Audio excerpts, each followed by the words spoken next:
privilege of communicating on this specific subject matter for decades. Thank you once more. Okay. Can we give him a round of applause in appreciation for this? But I'm very sure that you saw him put through the PowerPoint version. I'm sure that both electronic and hard copies of the paper are available. Am I right, sir?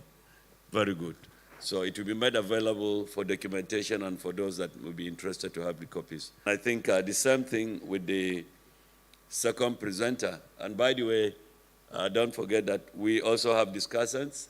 It does appear only one of the two discussants is present. Am I right? Okay. We will also, I will have to use discretion in allocating the time for the discussant. With the permission of the chair, it's either 5 minutes or 7 minutes for the discussion. Is it okay, sir? Good. And then we give opportunity to everybody to make any contribution in this regard. Having said that, I have the privilege to first just make a few remarks about, because I needed to know who he is, Professor Muhammad Kabir Tahir of the Department of Local Government and Development Studies, ABU Zaria. He's the next presenter, and you recall earlier on I read the title. He is a professor of governance and development, graduate of course, ABU Zaria up to PhD. He was the first. He's been involved extensively on, and I think it's no wonder he was invited to speak on national integration. He's from his PhD work and so on, you would see that he's been involved in peace and conflict issues, relationship within the diversity of the ethnic groups and all that. He is the first to publish the Boko Haram issue, which through the Institute of Security Studies, South Africa.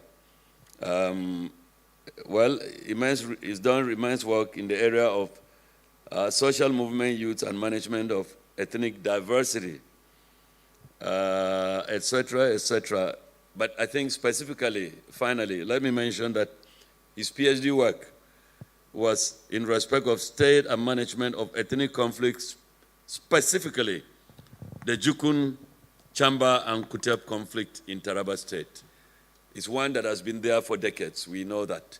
And so I believe that we couldn't have invited a better person to give us perspectives in respect of patriotism and nation building, the challenges of national integration. Professor Isatayis.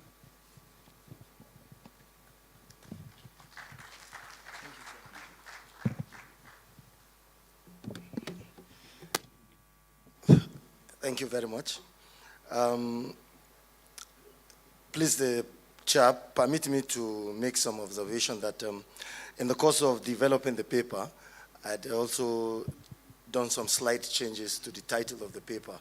But it isn't that significant, but it gives proper shape and focus to the direction of the paper. So it reads, Patriotism and Nation Building, the Complexities and Crises of National Integration. Rather than challenges, it now deals with the complexities and crisis of national integration in modern Nigeria. Now, the earlier presenter has dealt so much on, in fact, he took time to discuss the conceptualization of patriotism and nationalism. So it opens up the vista of discussions for me, in essence, that I will not spend so much time trying to conceptualize. However, I think it's incisive to state that when you talk about nation building, the concept of nation building is linked to patriotism, and patriotism is linked to the issue of nationalism. And nationalism, you can't even successfully talk about national integration, nation building, state building without talking about, without talking about patriotism and nationalism. So all of these concepts are interwoven. Often, they are even confused for meaning the same thing, but they don't. In fact, that's why today United Nations is talking about peace building, because of the confusion between nation building and state building. Nation building is derived from within, while state building is seen to deal with building the structures of the state, the bureaucracy, the security architecture, policies of governance, and so on. These are state building, while nation building goes deep root into tackling the issues of the way people think, the principles of society, the ideologies. People converge together. And that is why, for example, in Nigeria, and I'll look very quickly into it, what has brought us to the point in which where we are, people tend to liken themselves to their regions rather than to the country. People find more succor in coming to Nigeria, to that platform called Nigeria, at the level of football, but not anything else. And at economy, people come to Nigeria to buy and sell. At the platform, because Nigeria creates market. Market does not exist without a framework. So at the level of market, people converge as Nigeria. But when it comes to politics, where resources are shared and allocated, then the issue of Nigeria comes in. Then people begin to interrogate and question the legality, the legitimacy, the status, and in fact, the existentialism of what is called Nigeria. And that is when people begin to realize that they are Christians, they are Muslims, they are Yorubas, they are Hausas, they are Igbos, and so on. And for the youth, I'm sure this will shock you to note that prior to colonialism, what you call Northern Nigeria did not exist. Prior to the jihad, the Hausa people were fighting themselves and killing themselves. You are either a Bakane, or Bazazagi, Bakabe, Argungu, and so on, or Bakatsene. You are either an Egba, Ijebu, Ekiti, Ondo, and so on and so forth. But it was colonialism that pushed people, and colonial policies that pushed people towards this sense of regional belonging. And to a point that people started identifying themselves as Egbe Omo Odua. And then people started recognizing themselves as belonging to the Igbo race. In fact, I recall my first visit to Oka, and me, I explore. Anywhere I go, the first thing I do is take Okada and I explore the city. And the Okada boy was telling me in Oka that, don't mind these people, they are not real Igbo. I said, for God's sake. And when we created Katsina State out of Kaduna State, just less than 2 years, people started advocating for Southern Katsina State, Karadua State, Southern Katsina State. And the division why we created Kaduna out of Katsina out of Kaduna State, was that Katsina people were dominating Southern Kaduna State, the Zaria division. Now, as soon as Kaduna State was created, Southern Kaduna started claiming what?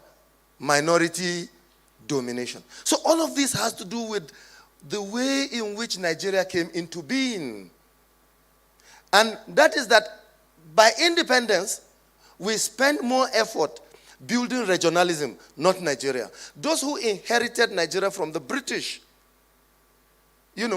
fortified themselves as regional, if you like, Robin Hoods, or Velos, or if you like, champions. So Sadona, for example, champion Northern region. Chief Awolowo, champion Western region. And that's the way it is seen. And Dr. Nnamdi Azikiwe championed the Eastern region.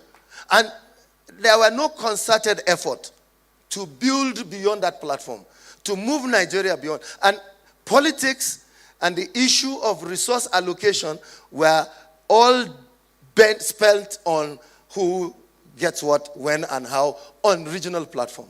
And where it does not suit, and this is very incisive, where it does not suit, if religion works, for example, I've seen in northern Nigeria where politics, for example, if all the candidates involved are Christians, then they begin to say, are you Anglican? Are you Catholic? No, he's from the deeper life. Particularly people from the deeper life are seen to be some extreme form version of Christianity, and which is wrong. And if all the candidates are Muslim, they say, aha, are you Izala? Even if you are all Izala, they say, are you not Salaf? Oh, no. If they campaign that on you, then the distinction is, no, this guy is Shiite. The new tag now is Shiism. No, and if all of you are Darika, then they begin to ask, are you not Tijaniya? You are Nasfat. You are Sanusiya. You are Ahmadiyya movement. You are this. So Nigerians always find one reason to include and what? Exclude. So the problem and the challenge of nation building is the problem of what? Politics of inclusion and what? Exclusion. And this is very unfortunate. I found myself in Central America, and for those people, they don't. In fact, the first question people ask me is Nelson Mandela, in 1993, is Nelson Mandela becoming the president of Africa? And an Igbo guy had a problem. And the fact that he's Nigerian, nobody there knew whether I was Hausa, Igbo, Yoruba. As long as he was a Nigerian, and they just looked for me, your brother is in trouble. He's a Nigerian, he was robbed. And so they brought me to him. And I said, one name, okay, Ogini. He started crying that I could speak something Igbo to him. So it wasn't the help I rendered him, it wasn't the money I gave him. For the fact that when he heard my name, he expected certain. And I said, one name, okay, Ogini. And that broke the barrier. I speak many Nigerian languages. I speak Yoruba fluently. I speak Hausa fluently. Hausa is my mother tongue, of course. But not many people recognize that I'm even Hausa. I'm from Bauchi State by root. But I can comfortably claim Kwara State, and nobody will contest that. I can claim in Ibadan in 1973, and I'll claim that comfortably. And this is Nigeria. Why wouldn't I claim that? So another challenge is the issue of citizenship, settler indigene. Because we failed to build in Nigeria. I don't know, for those of you who are young, this guy who plays Buhari, for example, he's Igbo. His name is Obinna. The guy who acts, this comedian who acts Buhari, he's Obinna. But he's married to the daughter of Justice Uwais, the former CGN of Nigeria. What is stopping us from reaching there? And so if these people were able to build a national platform, I think they have done their best. We give them glory. We respect them. We honor them. They are patriots. They are nationalists. We should move the meter beyond what they have done. We should be able to build bridges in Nigeria. And anyway, for those of you who don't know, in most northern societies, there are, for example, there are people of Yoruba, particularly Ogbomoso descent, in Funtua, who are legal, legitimate citizens of Funtua.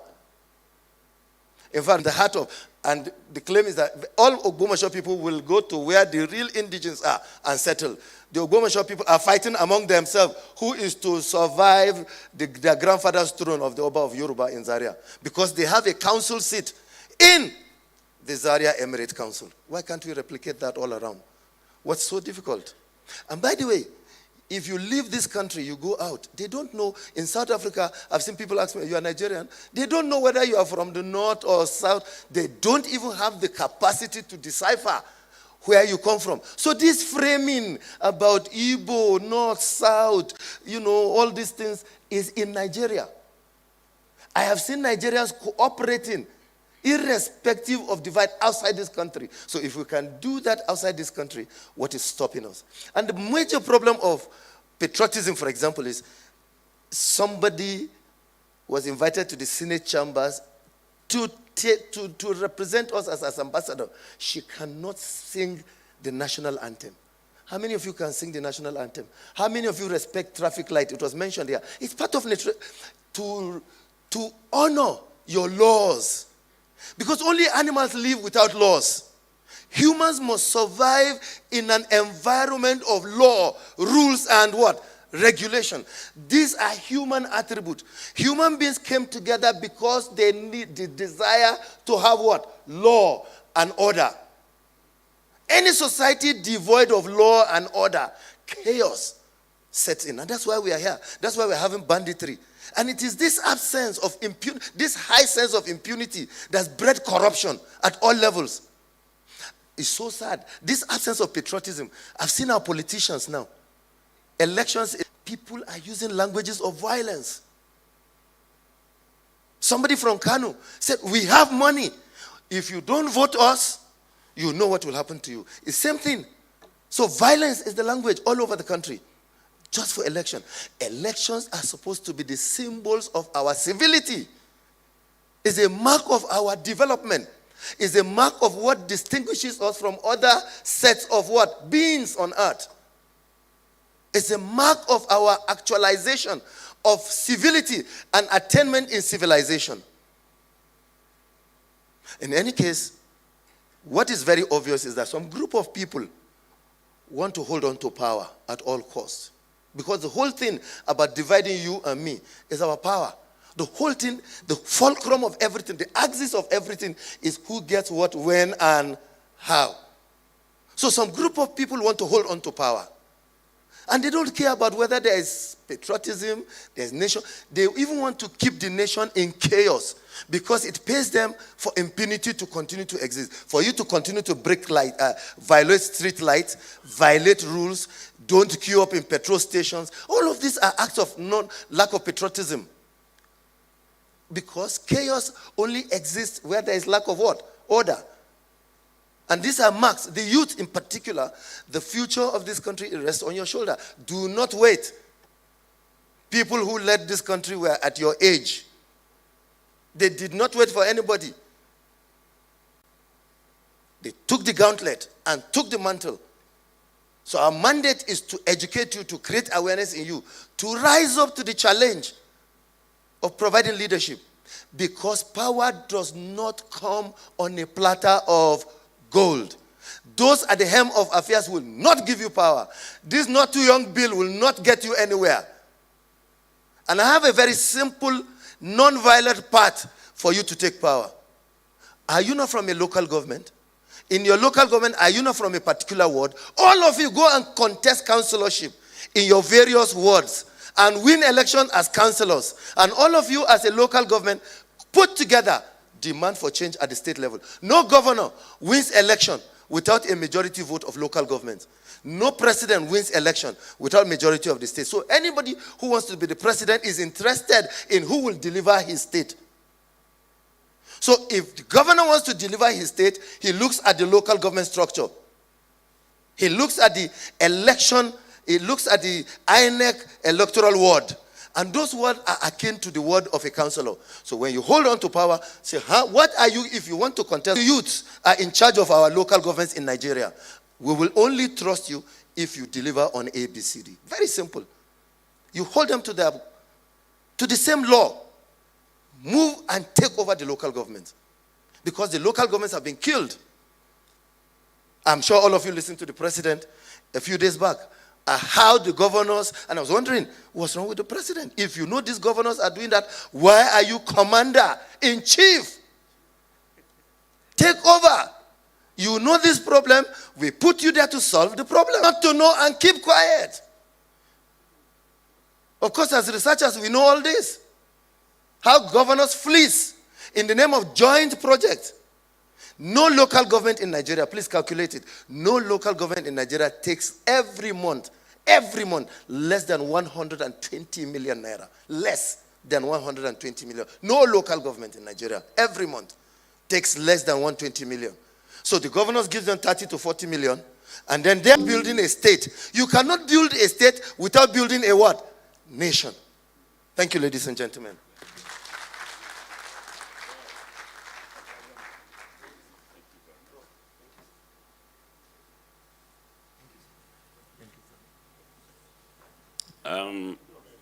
As the speakers communicate, it's very obvious that time constraint has done a lot of injustice to them. You will agree with me. Honestly, we're talking about a matter that virtually is existential. Talking about the national question, it's existential for Nigeria. And I think he used that very word. And that is it. These are the issues that have threatened our very existence so many times. But then, if the message sinks in the context of what he said, he mentioned, for instance, the issue of a football team. I know I've mentioned it severally. I said, take a look at the Nigerian, it may be any of the teams, the senior Super Eagles, as you were, or the under 20, or even the female team. You find the goalkeeper there would be from one state in another part of the country or one zone. The defenders, there may be 3, 4. There are midfielders. If there are 6 or thereabout, they come from different states, and in most cases, you find out that they would be from diverse zones. And they together to score goals. My God. I mean, in the World Cup, Nigerian World Cup team of 2018. I think I remember that team that played against Iceland. Right. Maybe there might have been only 2 northern players for that particular day on the pitch. But I tell you one thing, after all the defender did the job, the ball came to Ahmed Musa. And guess what? The way that guy messed up the defender, if I made sure he made the defender look stupid, returned the ball to his legs and slotted it beyond the goalkeeper. My God, that is how Nigeria should be. If we work together, respecting each other, and ensuring there is fairness, there is inclusivity, borrowing his words, that there's no exclusivity in our tendencies, it has largely addressed the Nigerian question. Once there is fairness and justice, and people are given merit recognition, just as you know the merit award is. You know that, for instance, this year, it's been published that not even was found worthy of the National Merit Award. That's to tell you it has to be the very, very best. And we have some of the very best seated here. Some medallions, some that we know. I mean, we have Professor Nimi Briggs, Emeritus Professor Nimi Briggs. Maybe he just went out briefly. Yesterday we were at the NUC with him at the second day of the Diamond Jubilee of the National Universities Commission. And I remember the point he made when I made my presentation on research and development beyond mortar and pestle. That's the way I put it. That is to say, we must not be looking at the pestle and the mortar in the chemistry or physics laboratories. Let's see what using them appropriately is able to solve, as researchers, the problem of Nigeria. Prof, thank you for your perspective. I believe we are enriched in terms of looking at the issues in those diverse contexts. I think I have the privilege and pleasure to invite the discussant. Sir, I'm sure you heard that you have only 7 minutes to discuss your perspective in respect of the 2 presentations. Thank you very much. Thank you, Mr. Chairman.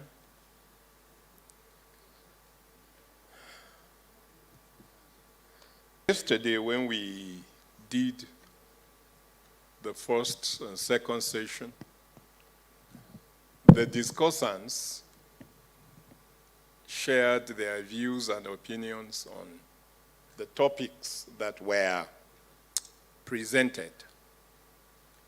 And I don't know what to do, whether I should highlight what the presenters, then by concluding. Patriotism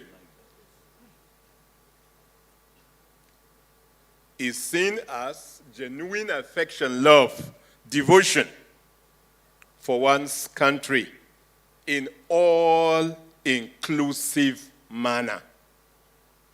In all-inclusive manner. It has a sense of belonging. Whereas nationalism refers to loyalty to one's nation in a narrow sense. The speakers stated categorically that patriotism makes one give up everything. Because I am patriotic to my nation, to my people, I give up everything. He tries to differentiate between European and African nationalism. Patriotism, according to the speaker, helps one to invest in every aspect of development.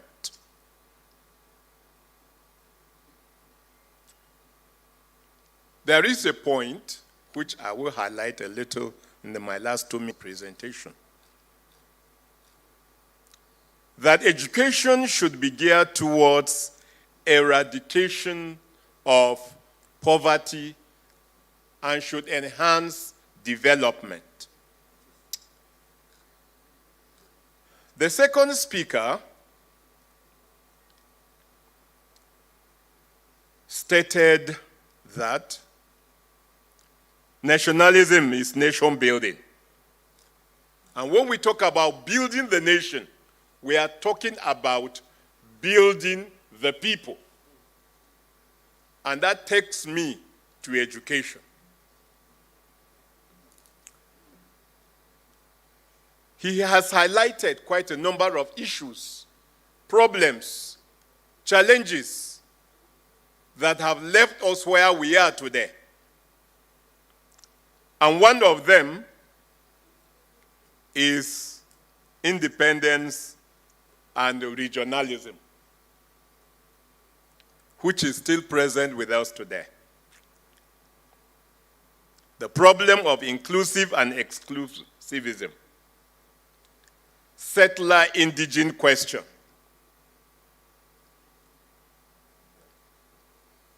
ladies and gentlemen, these are my thoughts. With my background in education,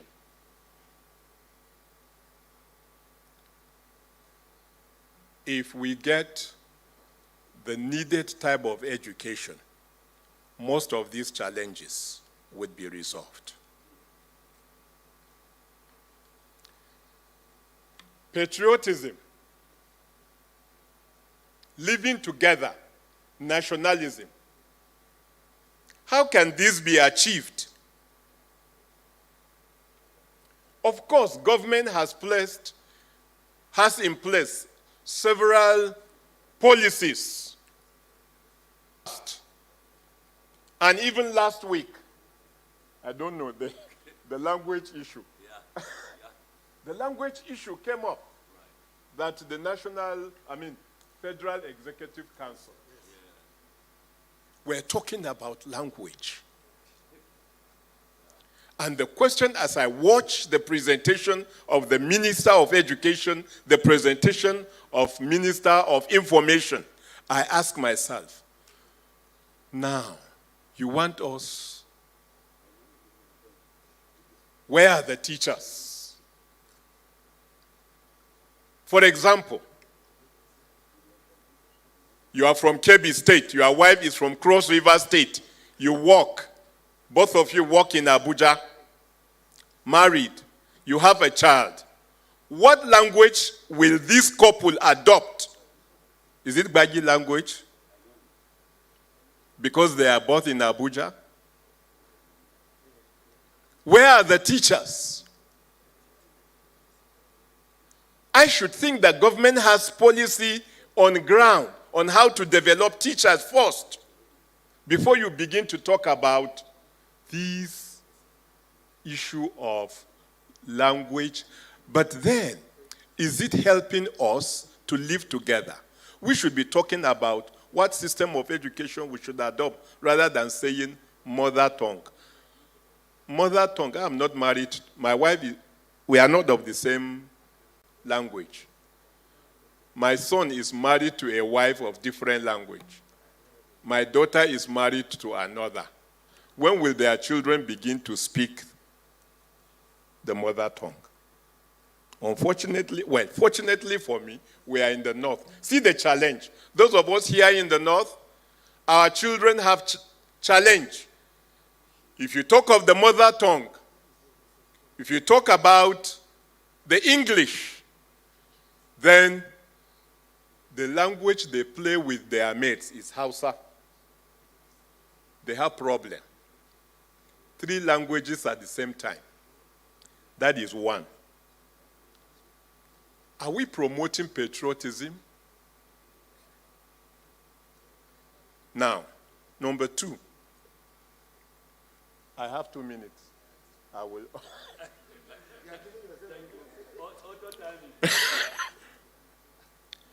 Unity schools. Unity schools. When I left primary school in 1971, we were 7 that did common entrance in our village. 2 of us were privileged to pass well. One was taken to Odogbolo. Me, I didn't score well, but I went to state school. Those people excelled, they win. But yeah. Brother Siri, if your daughter is admitted to go to Burning Kebbi, Federal Government College, I'm sure you will think twice. You will say she would rather go to Kwali or Rubochi or any other one. That is it. But in those days, people could travel. We could see students, those of us that were by the railroad, Federal Government College reserved. Students were moving. They went to the best of schools. The unity, patriotism, and today, those bonds of friendship and relationship have developed in promoting nationalism and patriotism. Finally. Okay, let me sit down. Yeah, no, make your last remark. Let me just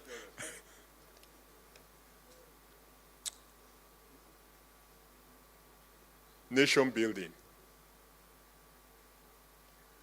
We need education. I'm so happy that Professor Bogoro is here. The name that remains like indelible when we talk about education in Nigeria. Young people, the ball is in your court. This education, you need it so that someday or one day you will be here talking to the generation coming behind you. Thank you. They'll be glad to replace you. What a lovely presentation. Thank you very much. The chairman, distinguished NNMA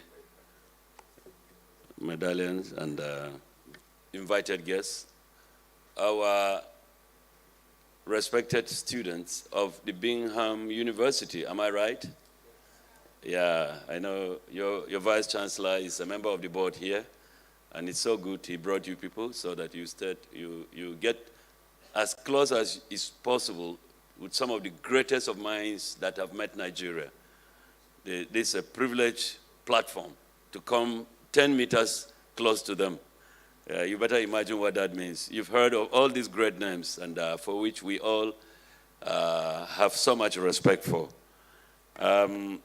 By the way, again, in respect of communication, the second discussant came in, and I was informed by Cyril Stober that the letter he got officially said this session will start at 10:30, not 9. So in other words, it's not his fault that he came late, the chairman, sir. That the official letter that he got indicated 10:30 starting rather than 9. So you can see 1.5 hour gap. So I'm happy to inform you, Professor Ibenu, one of the most respected professors of political science of UNN, and he's synonymous with INEC, one chairman after the other, because he's dependable. Professor Ibenu, it's my pleasure to invite you for 5 minutes to make comments. I know you didn't hear the presentations. We want to apologize. But anything you say, I know you are very innovative and creative. Thank you, sir.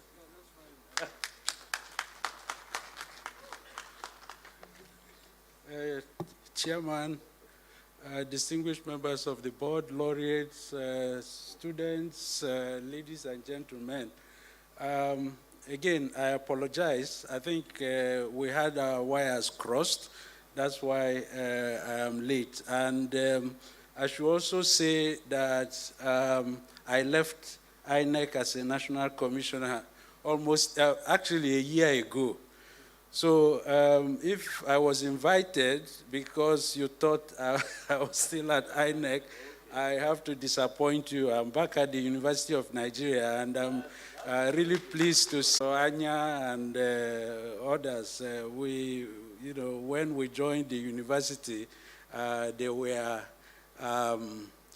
We looked up so much to them, and I'm really glad to pay my respects to you and to all.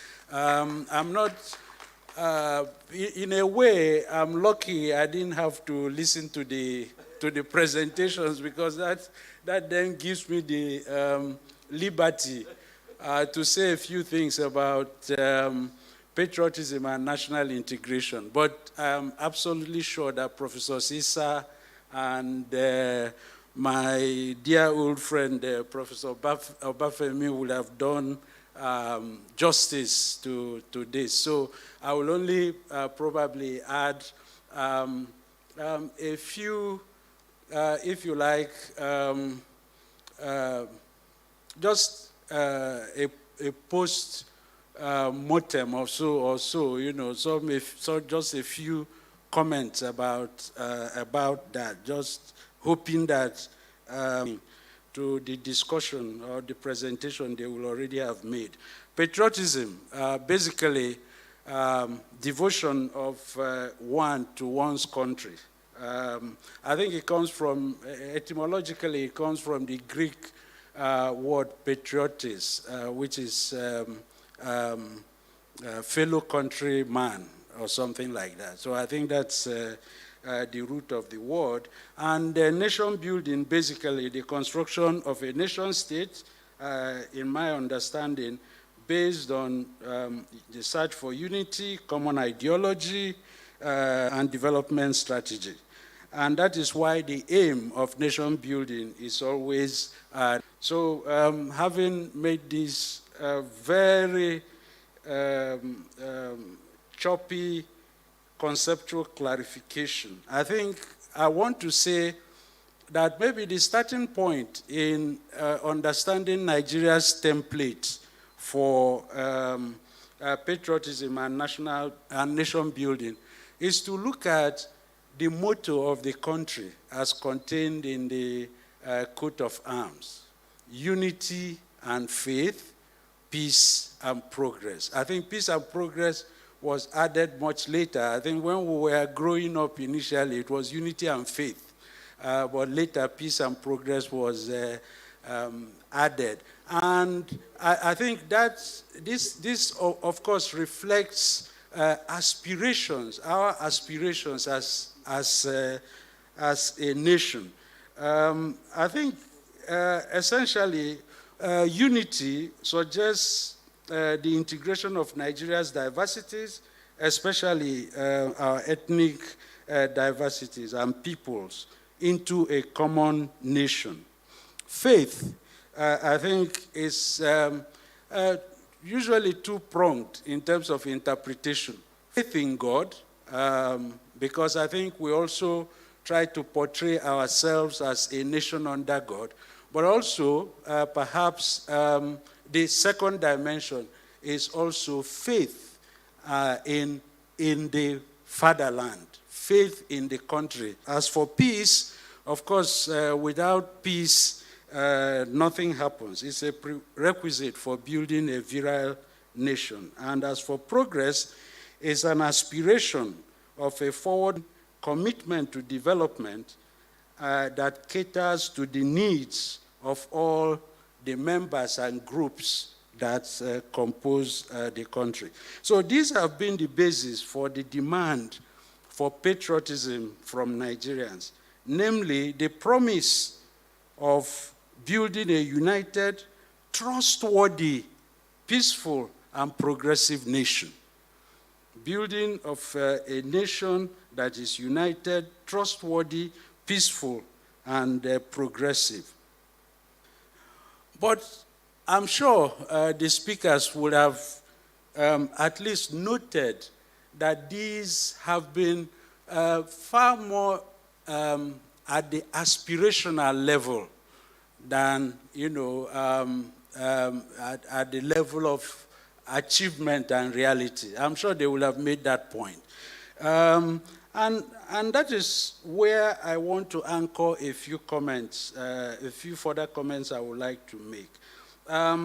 The sense that we have not been as successful as at national integration as we would have liked, and as the forefathers of this nation or rather the fathers of this nation would have expected from us. And I think my explanation is to go back to the failure of what, for a better term, I call the scourge of the middle class. Some people would prefer to talk about this middle class as the petit bourgeoisie. And it is because their line on national integration, the line of this class on national integration, has been the dominant line over the years. And what is this line? The line is based on the idea of a strong interventionist state dispensing benefits to diverse ethnic groups through their leaders. The concept of the national cake is consistent with the ideology of this class. So basically, the interest is in sharing the national cake. That through their leaders, sharing the national cake through their leaders is at the very heart of Petit Bourgeois National Integration Project. It pays very little attention to production. Rather, it promotes bringing as much productive resources control of the state as possible, being that class that is mostly in control of the state. And this makes sense. 1 minute. Okay.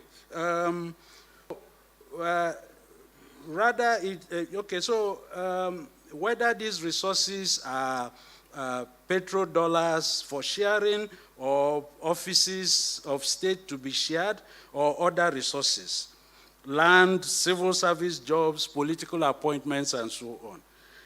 The most powerful expression of this middle-class national integration line, which I think are mutually sustaining, are one, the idea of the indigene or the native, and secondly, the idea of federal character, which is, as I've said elsewhere, a complete denudation of Section 14, subsection 3 of the Constitution.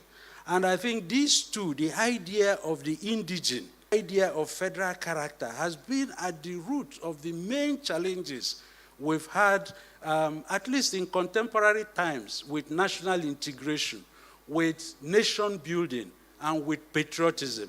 Because once you implement these the way they have been implemented, it is difficult to get people to be patriotic, to be committed, sometimes in a blind way, to their nation. I need not know what this federal character principle is and what the indigene, the idea of the indigene. But let me point out that it is quite interesting what this idea of indigene, what it is. We moved during colonial times. The nationalists, Nigerians everywhere, consistently resisted being classified as natives. Because what that meant was that you were not citizens. You were somewhere below, you were not even part of civil society. And the whole struggle for independence was to resist being classified as some uncivilized natives. But many years down the line, we happily say we are natives of somewhere, we are indigenes of somewhere, just because we want to exclude others. And this is then reproduced by the federal character principle, which is applied in ways that undermine commitment to the native. The indigene or the native takes precedence over the citizen. Okay, and nations are about citizens and so on. So this is the point. So finally, let me end by asking why patriotism and nation building has failed under this middle class rule. I think the first one, and I will just,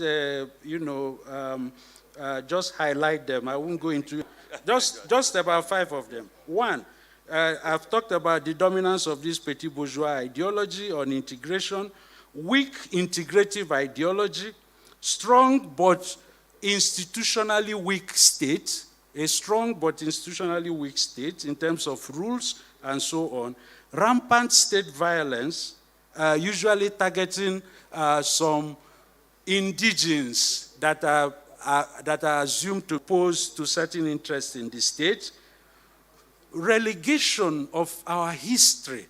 And this, we cannot say this enough. The fact that we have rewritten our history, abandoned it, and so on, is also part of the problem of nation building and patriotism. And finally, a poor distributive capacity of the state that is unable to engender justice. Justice is at the heart of nation building. It's at the heart of patriotism. Thank you very much for listening, and God bless you. Apology for constraining you. Thank you very much. You will agree with me that we wish we had all the time to listen to these great minds, because they are touching on very sensitive and relevant issues that constitute in totality the Nigerian question.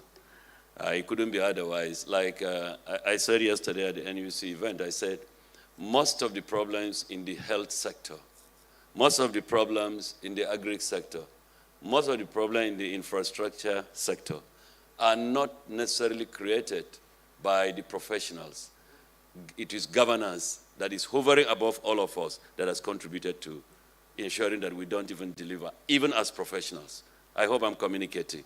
So we engage the issue of governance and communicate in that way. Let me apologize, by the way, I want to appreciate Professor Ibanu for that very wonderful contribution. The first discussant, by the way, he was not introduced before me, and I think I forgot along the line. That is Professor Benedict M. Umaru, Abuja University. It's important that we know this. It's important for the record, gentlemen. Having said that, I think just a few minutes, even if it's just 5 minutes, for any remarks from all of you or any of you. Okay? Yeah, you have to wait when the elders have raised their hands. Thank you. You have a microphone there, just quickly. Okay. Okay, the mic is here. Okay, they have got one there.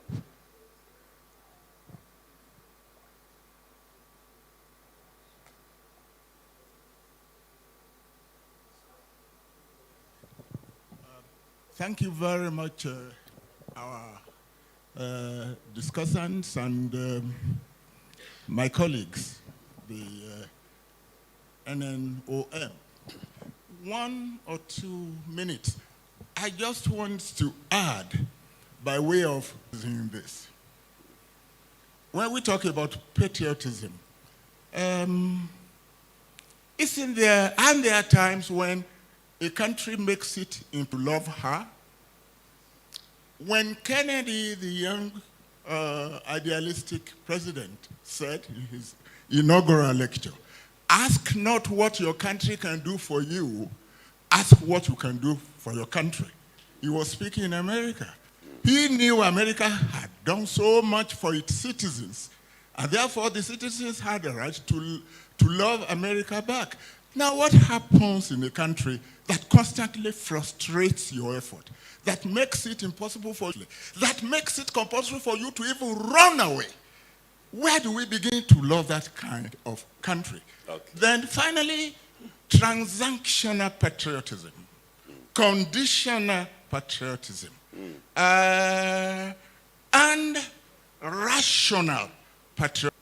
Can I love a dictator in my country because I just have to be called a patriot? There are times when the ruler's points, the ruler's agenda run counter to the existence, peaceful existence of the people.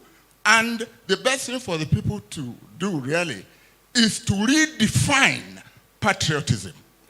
Thank you. Thank you, Prof. That was very good. So I just give chance to one student.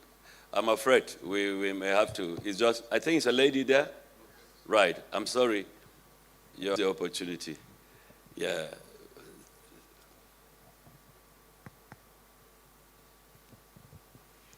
Good morning, everybody. My name is Goodness Ode from Bingham University.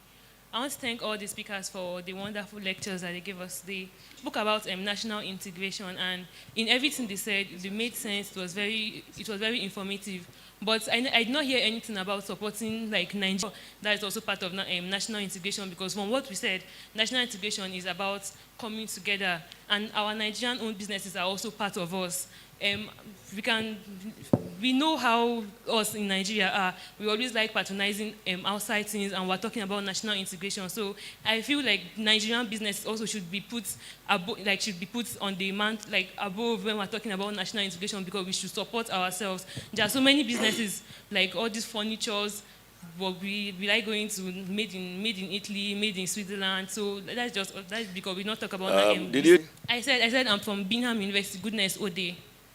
Bingham University. Yes, sir. By the way, my attention has been brought to the fact that we have students of Nasarawa State University. Can you raise your hands for recognition? Oh, good. So we have two universities that have joined us. It's good I informed our elders that they're. Well, we appreciate you sincerely. But there was a lady that raised her hand earlier. Madam, I think let's be fair to you. I think maybe, okay, fine. And himself too. By the way, when he spoke, I did not insist, but I thought we should have asked, sir, if you don't mind, I would have loved to know who you are. You know, Oshundare. Can you imagine that? Who wouldn't want to read Oshundare? I can't believe that this man has downloaded himself to this platform. It is unbelievable. Unbelievable. In literature, if you have not read Oshindare's, then you are incomplete. Sir, it's a great privilege to have you in this meeting. God bless you. Thank you for informing me. Yes. Thank you for the opportunity. Pardon? I thank you for the opportunity. I am Professor Mabel Onyemelukwe, formerly from Ahmadu Bello University. Formerly of ABU Zaria. Yes, retired from there. Yes, Department of French. Okay, that's a good one.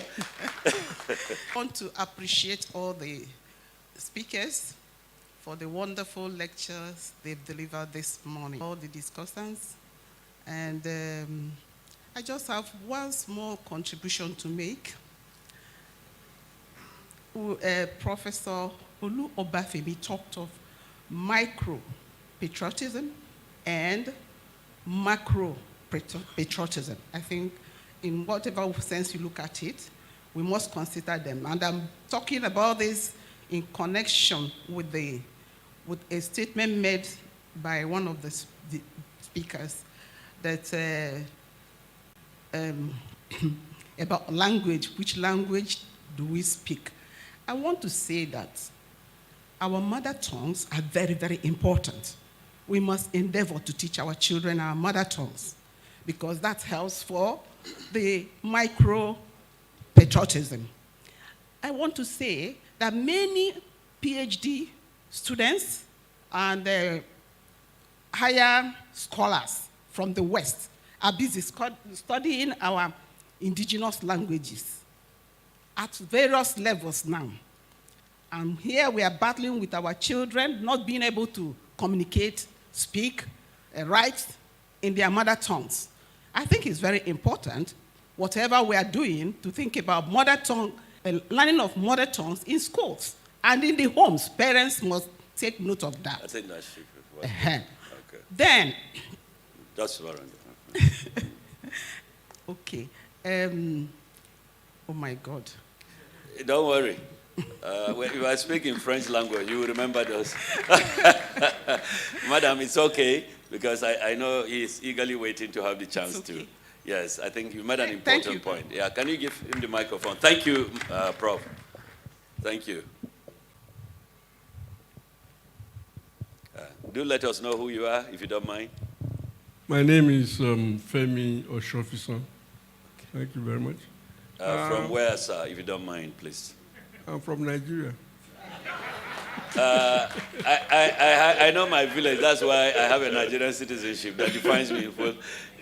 I mean, it's important whether it's you are on your own retiree, yes, but well, what were you before now? I'm retired from University of Ibadan. That's a good one, sir. Can we know the discipline? The name? Discipline. Oh, okay, I'm in theater arts. Now, you will imagine why it's important that we listen to authorities like you, sir. Now, we're happy to listen. I'm not sure about being an authority, but I just want to ask a question. There are many dimensions of this issue that we can talk about, but I want to ask the question, must we all be of the same mind before we are patriotic? Isn't there a room for dissent? Must we all agree on the same thing, before we are considered patriotic? Okay. So that's all. I think that's just the point. Permit me, ladies and gentlemen, are you from Nasarawa State University? Okay, so just to balance it, I'll give you 1 minute. Quickly, please. Tell us who you are and just ask directly, few seconds. Tell us what you want to put across. All protocol during observe. My name is Bala Moses Ogre from Nasarawa State University. Before I start, permit me to quote one scholar, a person like Araraswell, who defined politics as who get what, when, and how. There are some few things I observe, which is I wish to know. In the course of representation, the first and the second presenter, which is speaker, he taught about the patriotism and national builder or nation building. Before the nationalism, we know that patriotism was established 200 years ago before the nationalism. Now we, the citizens of Nigeria, are the patriotics of Nigeria. I want to ask this question like this. If we are really all a citizen of Nigeria or a patriotism of Nigeria, why is it so that in terms of giving admission in our institution in Nigeria or a way of creating job like giving employment or security recruitment was based on Godfatherism, not by meriting, one that merits or one that being awarded to give and they will not be giving. You've gone more than 2 minutes. That, I think well done. I think because we cannot stretch, there is another session after this, and let me appropriately give, even if it's 2 minutes each, to the presenters to respond to some of the issues raised. Professor Olu Obafemi.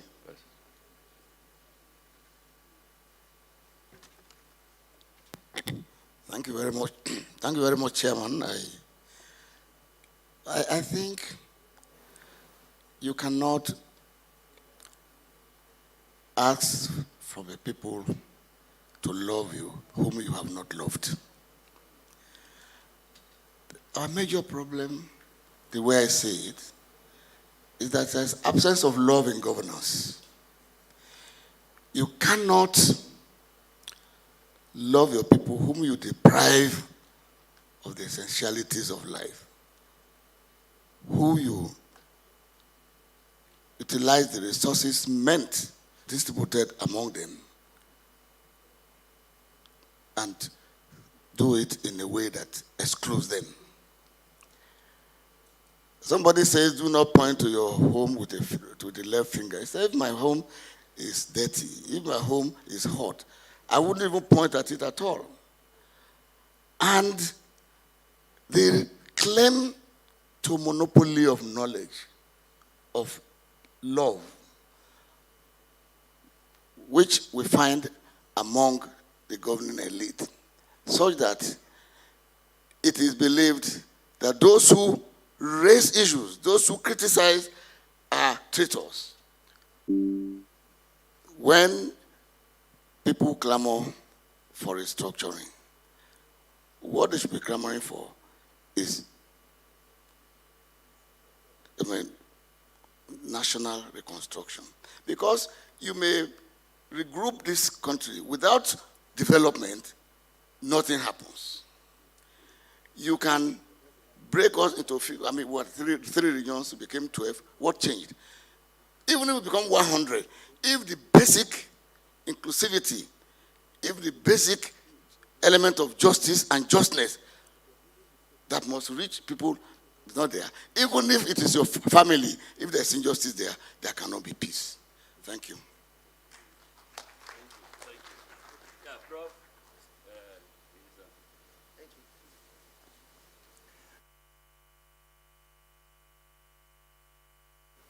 Mr. Chairman, sir, please, I'll crave the indulgence of the panel and the audience to please grant me just one request. I want to honor a colleague who has always been with us, and he's late, and he has made a significant impact in our life and in my life. And I'm sure you'll agree with me that late Professor Alex Boyega deserves to be honored. Please, can we all rise for just 1 minute to honor Professor Alex Boyega? Just 1 minute in prayer, silent prayers. And all others who have passed on.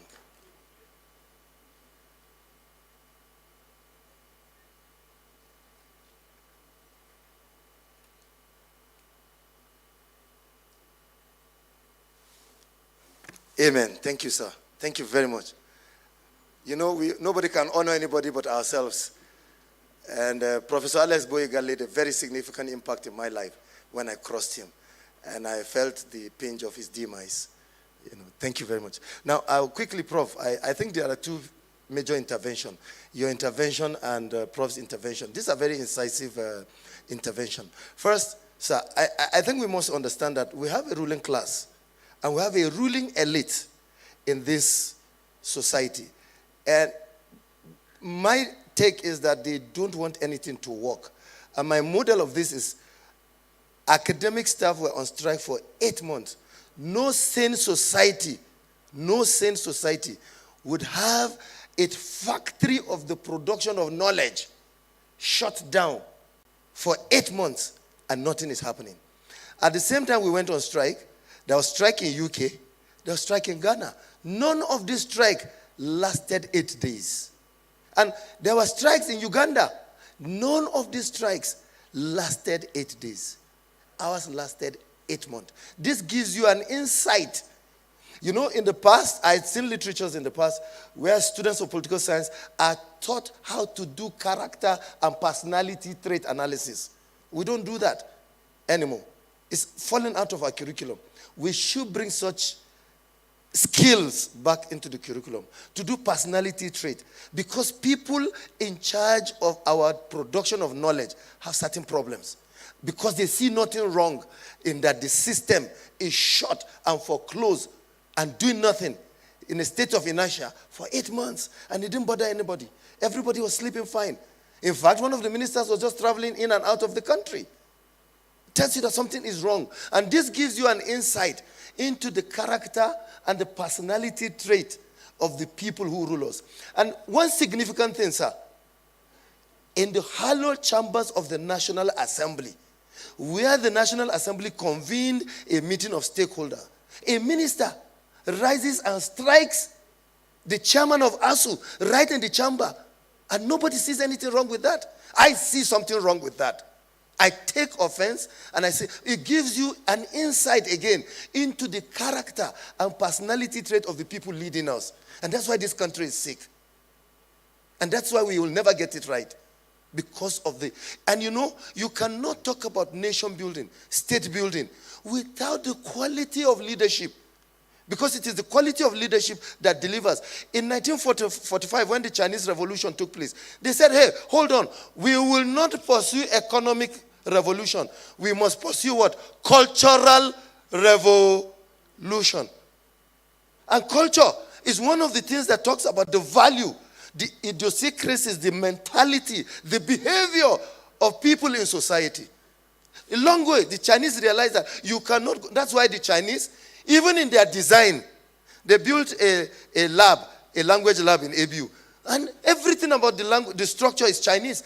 As soon as you approach Faculty of Arts, you see that structure, you know it is Chinese. Anywhere you go, even our airport here in Abuja, when you look at the airport, the edifice from afar, you know it is Chinese. There's something about what they do, about their culture. There's nothing wrong. Nole has already given us clarity. There's nothing wrong about culture. There's nothing wrong about language. I'll tell you, in the UK in 1993, I was speaking Yoruba, in fact, on phone to somebody in Nigeria. And this West Indies was angry. And he slapped my face and took the phone out of me. That my great-grandfathers took him. Of course, they were speaking English. And you know, their accent is very fast.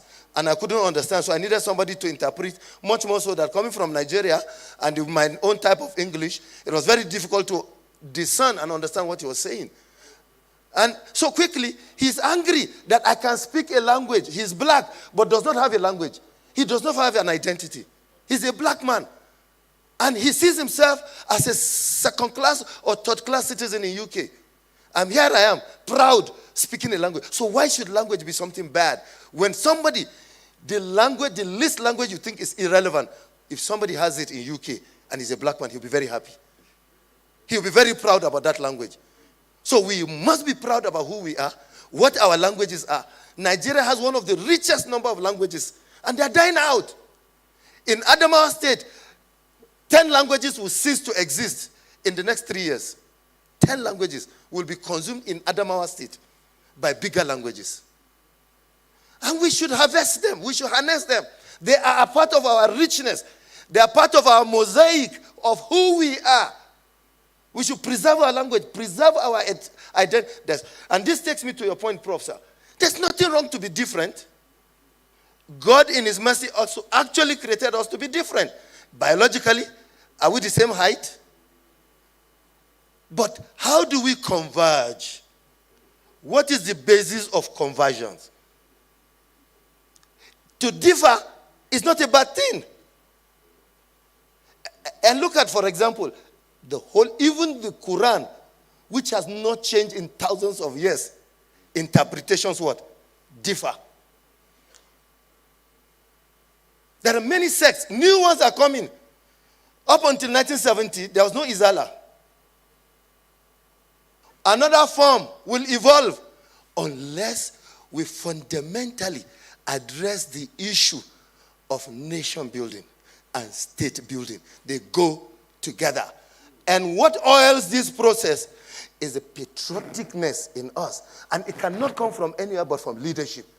When the leaders lead, people follow. And it is obvious, when election comes, tension increases in our society. As soon as election results are announced, you see everything dissipate. What is the problem? Politicians who lead us are the source of violence. Because nobody is checked. Who is to do the check? They are in charge of checking. They are in charge of applying sanctions. So, and how would they sanction themselves? And that is why youth, you must rise up and take power, but not in a violent way. You can do so, I've often told you, by take over your local government. Governors will kneel and beg you because they cannot win election without the local government. And that's why they are bent on killing the local government system. Hijack it, take it back, and God will bless us all. Thank you. Thank you, Prof. Thank you.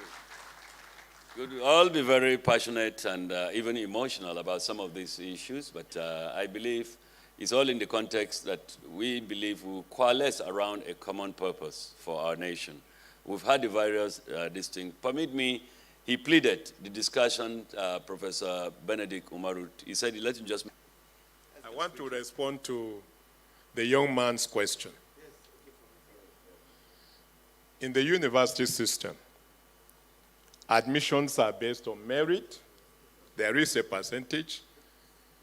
VC Bingham is here, based on catchment, based on educationally less developed areas. I've been in the university for just almost 30 years now, and I know this.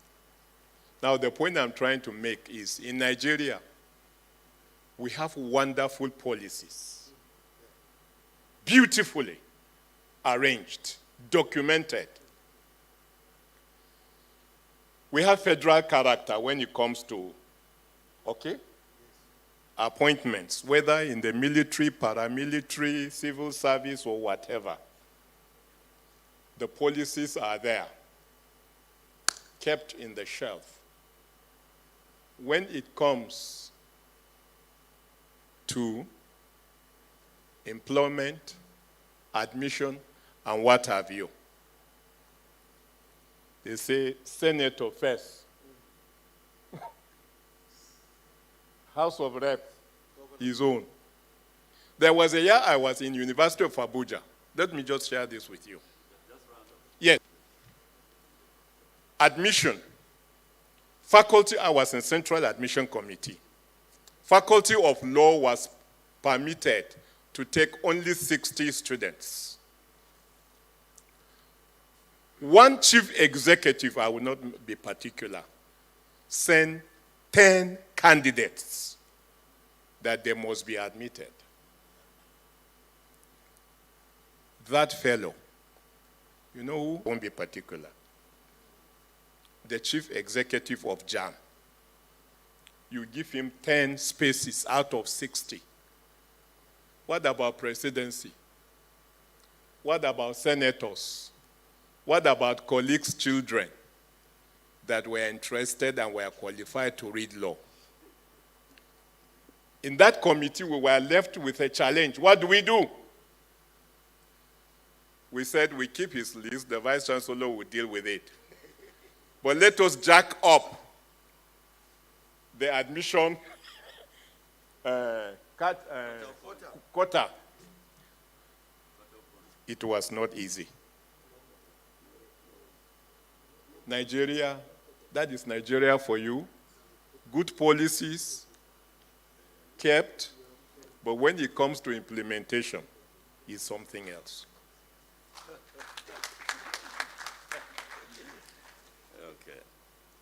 Thank you very much.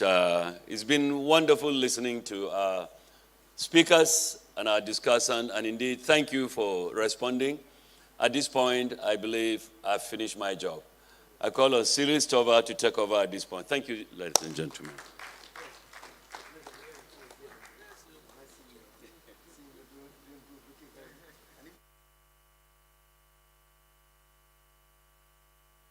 Thank you, Professor Bogoro. And we join in thanking the chairman of that session, along with the presenters and the discussants. Thank you so very much, Professor Bogoro, Professor Olu Obafemi, Professor Muhammad Kabir Isa, Professor Okechukwu Obinna Ebeanu, and Professor Benedict Umaru. Thank you. Mr. Chairman, distinguished ladies and gentlemen, we'll move straight to the fourth session with the sub-theme Knowledge System for Economic Development. The chairman of this session, I call on Professor Hilary Inyang, NNOM.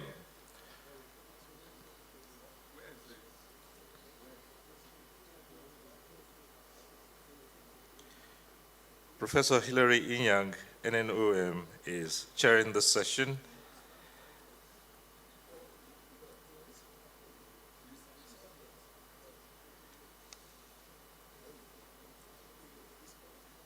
And the paper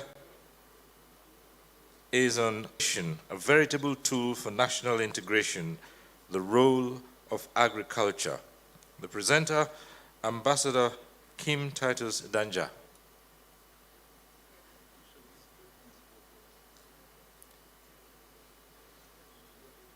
Oh, thank you very much. Here he comes.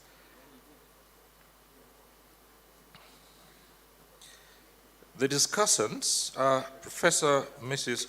Paulina K. Makinwa Adebusui, NNOM, who will join us virtually. She's joining online. And Dr. John Barbie. Dr. John Barbie.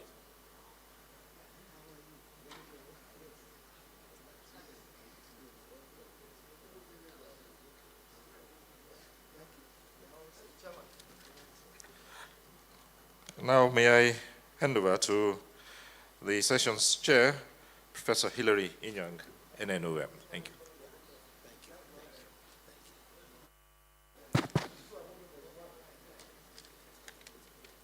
Good morning, ladies and gentlemen.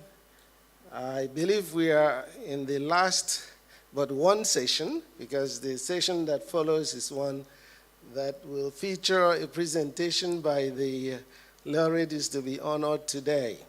But before we get there, and unfortunately we stand before you, between you and lunch, so I hope that you'll be very attentive to this session. I'm Hilary Inyang, Ambassador Distinguished Scholar to Ethiopia. We have this session on knowledge systems for economic development, basically one that is integrative of all of the suggestions and the great concepts that have been pronounced in this event so far. Without much ado, I know that my co-chair, Mr. Godwin Emefiele, is not here. We hope that he will come, because I'm chair to him. We would very much have appreciated his presence. But nonetheless, education, of course, knowledge, which is basically a broader expression.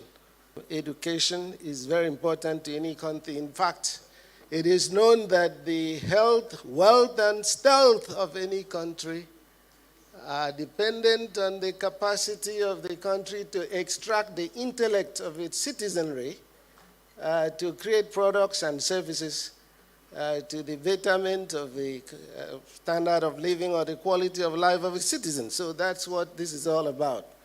And we can even further go ahead to state that economic development, or in a broader context, sustainable development that Nigeria seeks, which has four cardinal pillars. That's economic development, population management, environmental sustainability, and social equity, are things that Nigeria continues to, and those must be reflected in national regulations, policies, technical guidance systems, research and data management systems, market incentives for good behavior and support for entrepreneurship, monitoring systems, enforcement, galvanization of Nigeria's capacity in geopolitical settings, because we have to sell, we have to interact with other countries. And all of this require propagation and diffusion of knowledge. So how has Nigeria done this? Well, in one economic sector, that culture, we have Ambassador Kim Titus Danja as a speaker today, and after that, Professor Mrs. Paulina Makinwa Adebuyoshe, a fellow NNOM, and Professor Ebigeri Alagwa will discuss. So we hope for deep participation by you and also the students who are here. This is a great opportunity for them to make contributions and listen to these great minds. So without much ado, we will invite the presenter, Ambassador Kim Titus Danja, to come up to the stage here. My good friend, Ambassador, please, the floor is yours for about 20 minutes or so. All right, sir. All right, thank you. I bring you greetings all in the name of God the Father, God the Son, and God the Holy Spirit. For the want of time, Mr. Chairman of the Nigerian National Merit Award, I will beg to lend myself to already established protocol by other speakers. And with that, I would like to straight ahead go to the presentation of the day, a very vital sector. That is the reason why you and I are surviving. When it comes to survival, everybody talks of food, and that is agriculture. A past speaker here said Nigeria is very good when it comes to policy formulation. The problem is always with implementation, where you see regionalism, whether religion or tribe comes in. My prayer is that after the presentation of the papers, all the papers of this program today, from yesterday to today, the future of Nigeria will be brighter like the promises of God. Having said that, I will start this hallowed presentation in this extraordinary gathering of great minds by giving glory and honor to Almighty God for making this day a reality. I see this assignment as a rare privilege, standing with, like somebody would say yesterday, oracles in the education sector, our leaders. I pray that the Lord will keep strengthening you. What you are doing is not only for, it's not for yourself, it's for the future. The great students of Nigeria are here. The future is ours. The theme for this historic forum is building Nigeria through national integration. It is profoundly clear that the bane for socio-economic growth of most nations, kingdoms, or countries is lack of integration, cohesion, and also maximizing the diversity we have. Over the years, the Nigerian National Order of Merit has been the catalyst and in the forefront of advancing national integration through diverse forums and intelligence. I salute the untiring commitment and efforts of this noble body of laureates, for standing tall and strong over time without wearying. This is simply what commitment is in its truest sense. This distinguished body has graciously asked me to present a paper with topic drawn from the theme and the sub-themes of the 13th Forum.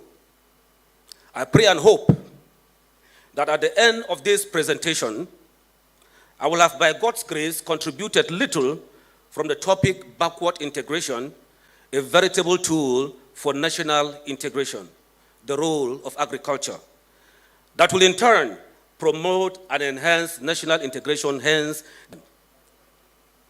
Now let's go straight ahead to the definition of what integration is all about.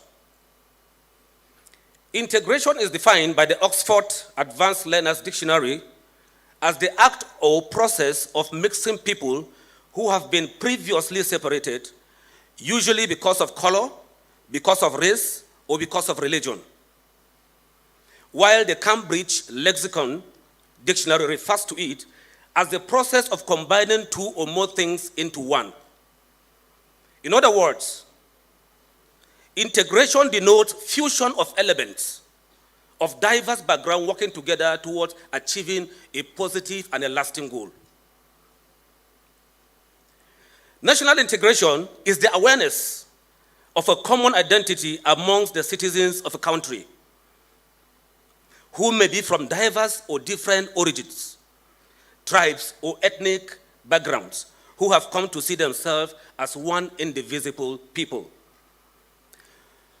While generically speaking, the word backward refers to the state of retrogression or disadvantageous position. It is the opposite of forward, which conversely refers to progression. Backward integration speaks of inclusiveness or accommodation of those members of the society that are found at the socio-economic ladder. This term, backward integration, gained much currency during the 1917 Bolshevik Revolution in Russia, where the masses and the proletariat wallowed in abject poverty in spite of the fact that they constituted the labor force that produced all the goods and services, whereas the few members of the ruling class and the comprado bourgeoisie, known as the Caesars, live in unbelievable opulence. Furtherance to this, and in the light of operational clarity, national integration refers to unity of a people from diverse backgrounds within a particular geopolitical entity or society. Since the 1914 amalgamation of the northern and the southern protectorates by the British, Nigeria, like other countries of the world, has been a plural society, peopled by diverse ethno-religious and cultural configurations. And it is on record that Nigeria is one of the most complex black states in the world due to its multiness in front. The country has since been grappling with challenges. Challenges of what? Mutual cohabitation. You are striving to make unity in diversity not just a slogan, but a reality. From independence in 1960 till date, the country has experienced moments where centrifugal forces threatened the forces of integration of this country. The rather fratricidal civil war of 1967 to 1970 is a case in point. Why? Because the then General Yakubu Gowon led military created 12 states as against the erstwhile 4 regions. It was an integration strategy at the end of the Civil War in January 1970. That is, the administration introduced the 3 R's, namely, we have then reconciliation, rehabilitation, then reconstruction, 3 R's.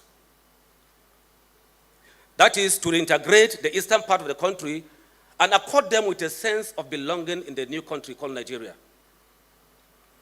Another attempt was also witnessed by the same Yakubu Gowon administration in 1973, all processes of integration. With the introduction of the National Youth Service Corps scheme, NYSC, university graduates were posted to a different state of the country other than their state of origin. All because of what? For a mandatory 1-year National Youth Service scheme, this measure went a long way, but over 40 years down the line, the forces of disintegration are still rearing their ugly heads like what? Ethno-religious conflicts. You have kidnappings here and there, terrorism, banditry, and threats of secession by some parts of the country. Also, nepotism is there. Socioeconomic imbalances across different sections of the country are threatening the very fabric of national integration. Several socio-political strategies, like the federal character, like one of our reputable professors here rightly pointed at that earlier. Several political strategies, like the federal character principles, the quota system, creation of more state and local government, and several other models are still ongoing attempts to foster national integration in Nigeria, though it's not yet Uhuru, because it hasn't fully attained this most cherished, it has never attained to this most cherished feat on integration.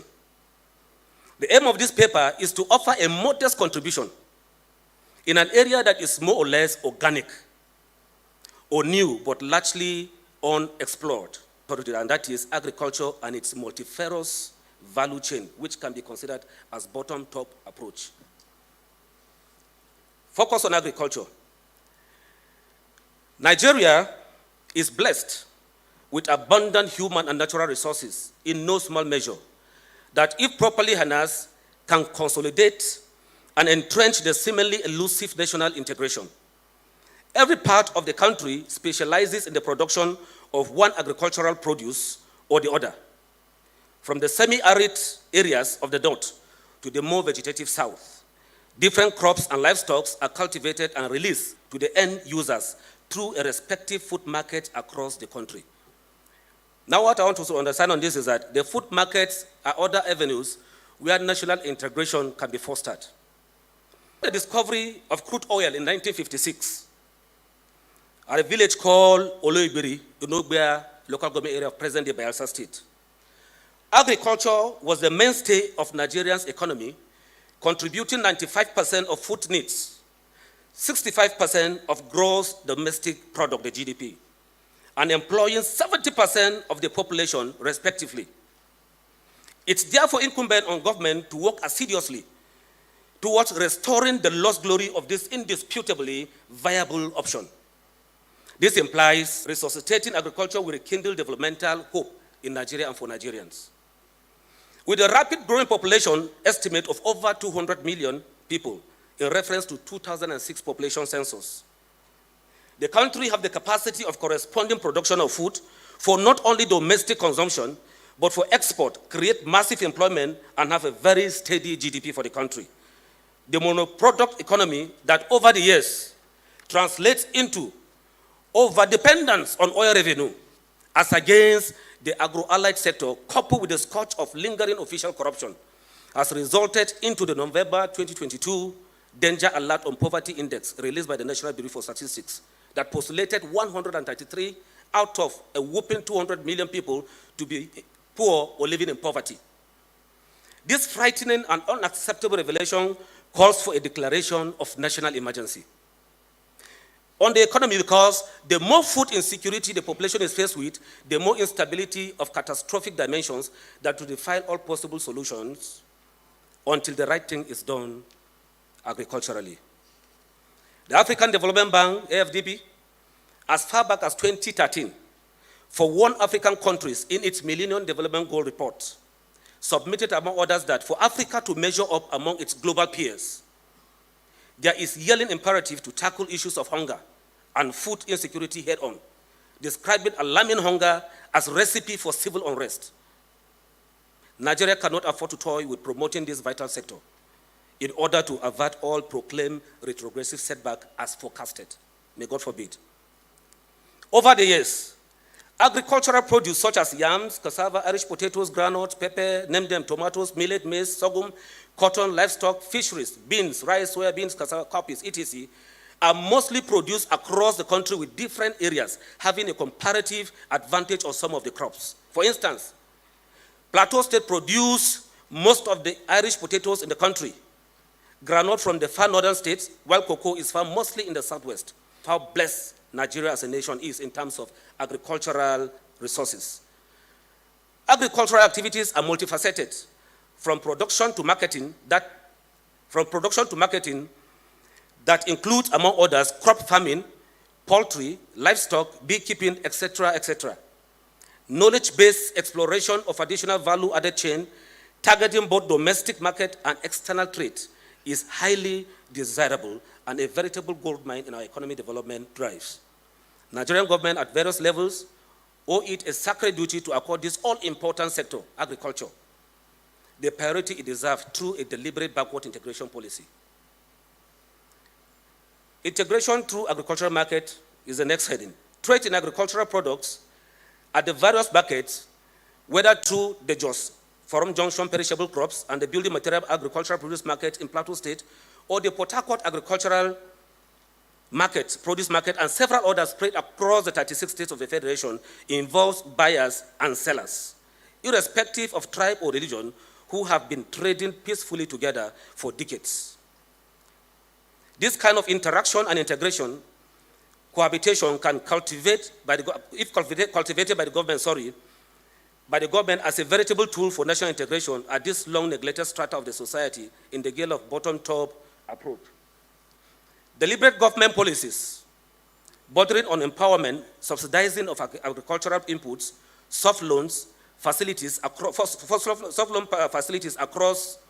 the value chain processing mechanism of food production, to tally with international best practices through seminars, workshops, as a strategy to increase the farmers' knowledge in this all-important occupation is very key, because no economy develops in the absence of progressive knowledge system that will transform especially the agricultural sector.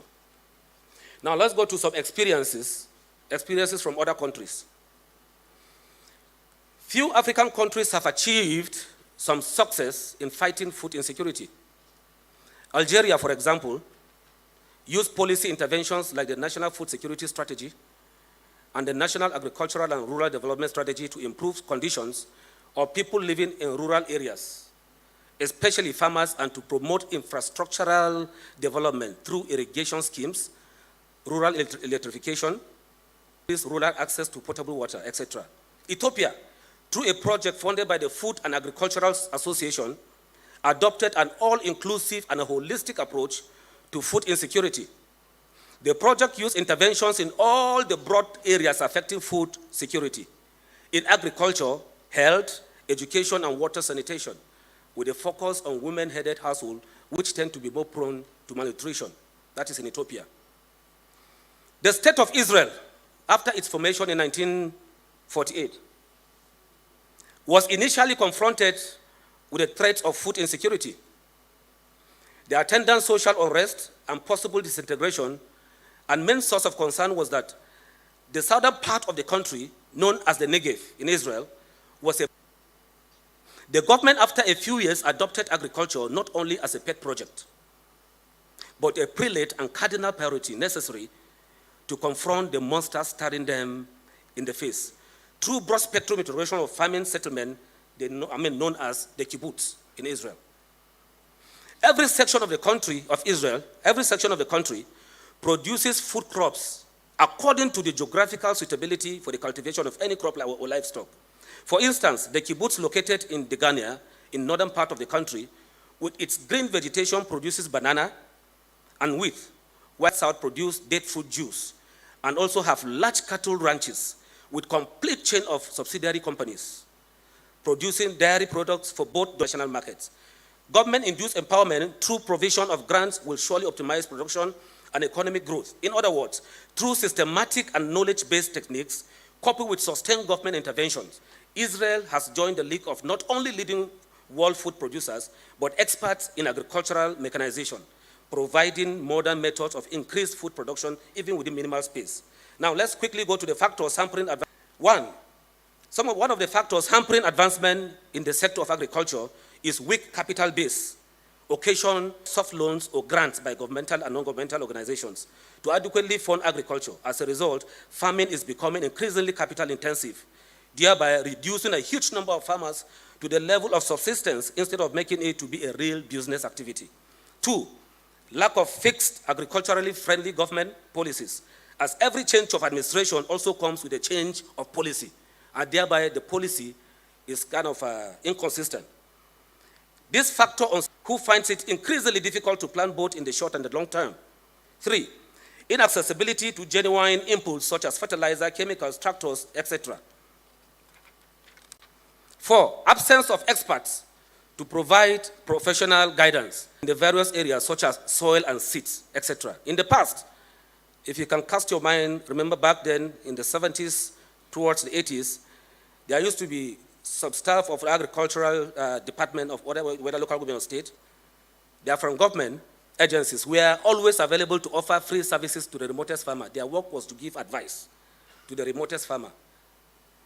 Now, if you go to number 5, we have lack of insurance cover also as panacea against unforeseen losses and circumstances, like the deadly flood that has displaced millions of Nigeria of recent.